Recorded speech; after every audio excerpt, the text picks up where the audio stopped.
అంతర్జాతీయ రాజకీయ వేదికపై రష్యా అధ్యక్షుడు వ్లాదిమిర్ పుతిన్ తనదైన శైలిలో అమెరికాకు పరోక్షంగా గట్టి హెచ్చరికలు పంపారు.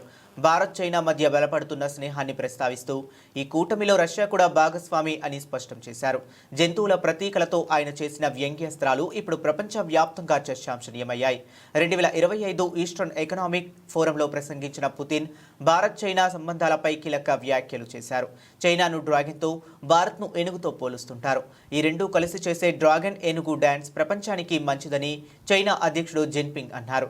అయితే మీడియా ఈ డాన్స్కు రష్యా ప్రతీక అయిన ఎలుగుబంటిని కూడా జోడించింది అని పుతిన్ పేర్కొన్నారు. రష్యాకు ప్రతీకగా ఎలుగుబంటి ఉన్నప్పటికీ ఇది తూర్పు ప్రాంతం కాబట్టి ఇక్కడ అమూర్ పులి, సైబీరియన్ టైగర్ అయితే మరింత బాగుండేదని ఆయన చమత్కరించారు. అనంతరం ఆయన అమెరికాను ఉద్దేశిస్తూ పరోక్షంగా చురకలు అంటించారు. అమెరికా జాతీయ చిహ్నమైన 2 తలల గద్ద గురించి ప్రస్తావిస్తూ అది ఎప్పుడూ తూర్పు పడమర వైపు చూస్తుంటుంది, కానీ ప్రపంచంలో దక్షిణం కూడా ఒకటి ఉందని దానికి గుర్తు చేయాలి అని అన్నారు. భారత్, చైనా వంటి వర్ధమాన దేశాలను గ్లోబల్ సౌత్గా వ్యవహరిస్తారు.